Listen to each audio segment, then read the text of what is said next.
kesempatan waktu ini kita mari sejenak mentafakuri ayat-ayat Allah, baik ayat qauliyah maupun ayat kauniyah.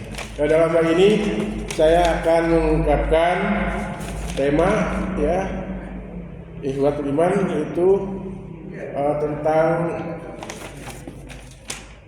bangkrut dan solusinya, bangkrut dan solusinya. Di setiap yang bangkrut ada solusinya, jalan keluarnya. Nah, hadirin yang dimuliakan Allah Subhanahu wa taala, kebangkrutan bisa terjadi. Ini kalau di perusahaan juga sama. Begitu juga dalam perorangan, manusia. Di sini yang dimaksud dengan bangkrut di sini adalah kebangkrutan amal kita di akhirat kelak. Inilah yang kita khawatirkan. Dalam hadis sahih, beliau menyebutkan sebagai orang yang muflis, orang yang muflis, yang bangkrut itu bunyinya qala Rasulullah sallallahu alaihi wasallam, atadruna ma muflis? Qalu al-muflisuna fina ma la dirhama lahu wa la mata'. Faqala innal muflisu min ummati ya'ti yaumal qiyamati bi sholatin wa asyami wa zakati wa ya'ti qad satama hada Pakoda pahada wa kalamahada wa sapakada mahada wa dorobahada fayu'ti hada min hasanatihi fa'in puniyat hasanatahu qabla ayyukda ma'alaihi uhida min khotoyayahum wa turihat alaihi thumma turiha finnar. Ini rawahu Muslim. Ini supaya jelas, tidak fokus, akan saya artikan secara terabas, secara tidak satu perkata. Artinya Rasulullah SAW bersabda, tahukah kamu siapakah orang yang muflis atau yang bangkrut itu? Ini kepada sahabat, Kemudian para sahabat menjawab, orang muflis, yang bangkrut di antara kami adalah orang yang tidak punya dirham dan tidak punya harta. Rasulullah SAW bersabda, bukan itu maksud kami. Orang yang muflis yaitu dari umatku adalah orang yang datang pada hari kiamat kelak dengan pahala, membawa pahala syaratnya, menjalankan puasa dan menunaikan zakatnya, kemudian namun ia datang dengan membawa dosa yang mencela ini, dengan kemudian mudah menuduh ini menuduh itu, menfitnah, maka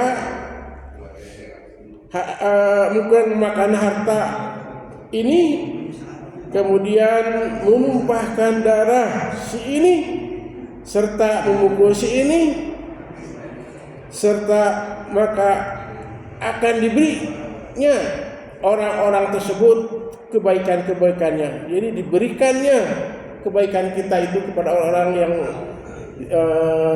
diperlakukan tadi. Dan jika kebaikannya telah habis, sebelum ia tunaikan kewajibannya, ditambah keburukan dosa-dosa mereka, lalu dicampakkan kepadanya, dan ia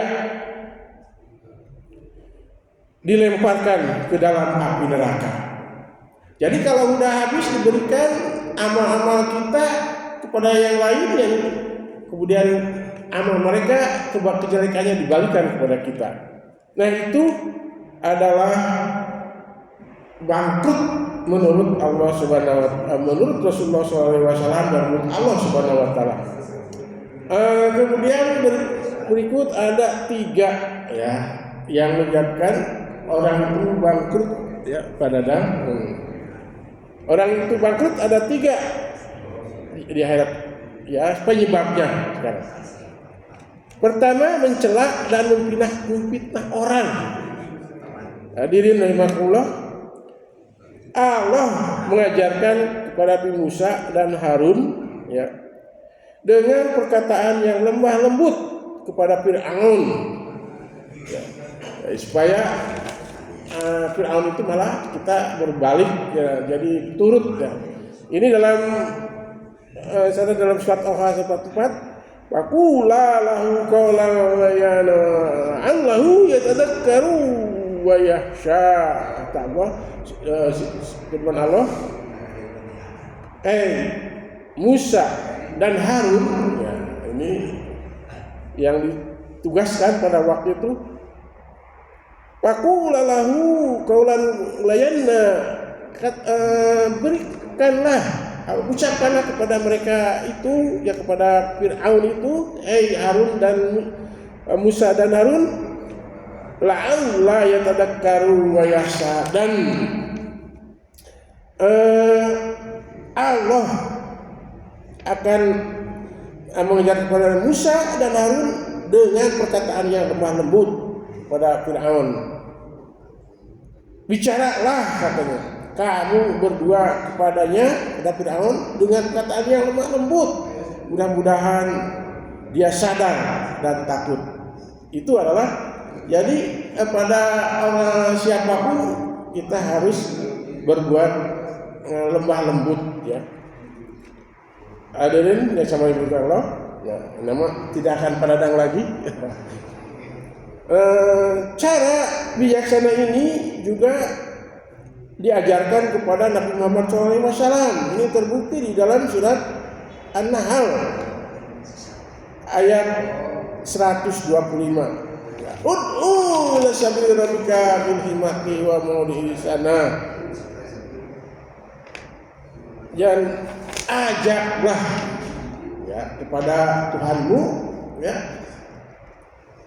Ajaklah kepada Tuhanmu, seluruh manusia itu kepada Tuhanmu dengan hikmah dan pelajaran yang baik, dan bantahlah mereka dengan cara yang baik juga.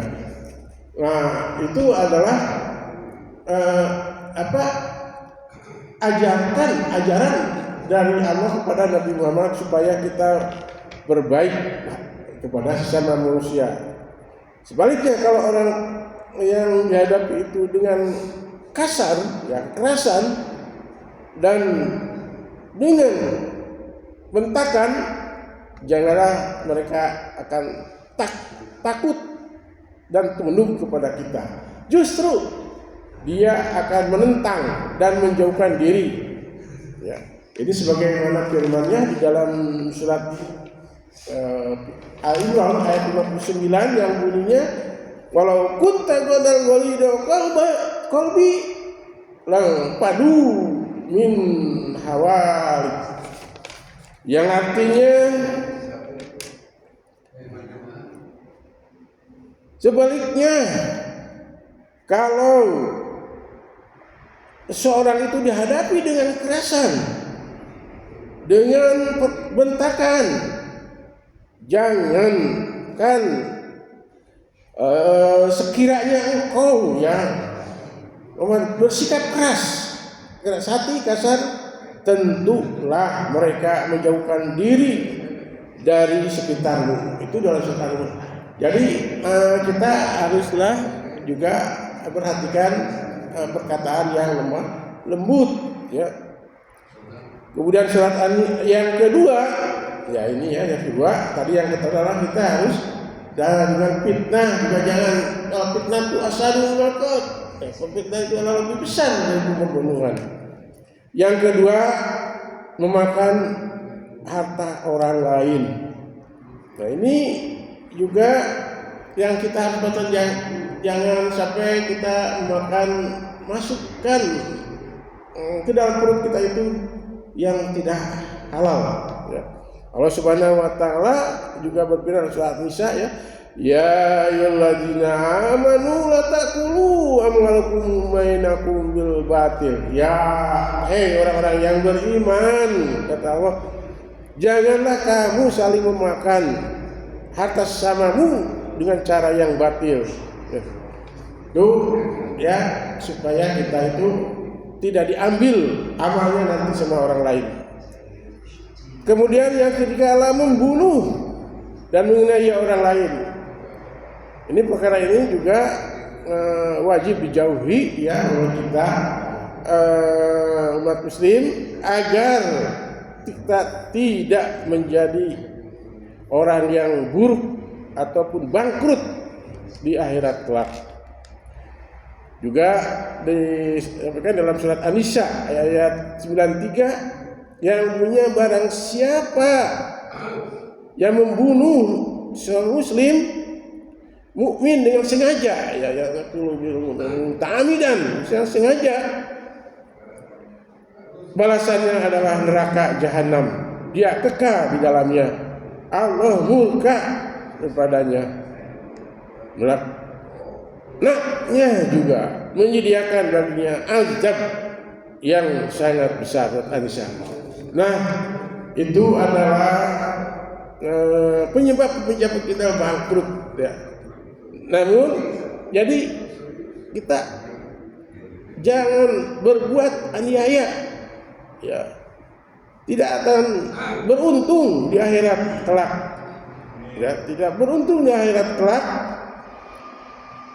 Amal baiknya akan dipindahkan kepada orang yang dianiaya dan menyebabkan kita bangkrut sehingga dilemparkan pada api neraka. Nah, itu penyebab-penyebabnya saya disingkat saja tadi, tidak banyak. Namun yang solusinya ya, ini solusinya agar kita tidak terhindar dari kebangkrutan ini tidak akan diterangkan sekarang. Dan saya waktunya habis, dan insya Allah solusi dari kebangkrutan itu akan diungkapkan tema pada minggu yang berikutnya. Itu saja mungkin yang bisa saya sampaikan. Ya, yang benarnya adalah semata-mata dari Allah SWT, yang berikutnya adalah saya sendiri. Aku qouli ada satu walakum billahi taufiq wa hidayah. Wassalamualaikum warahmatullahi wabarakatuh.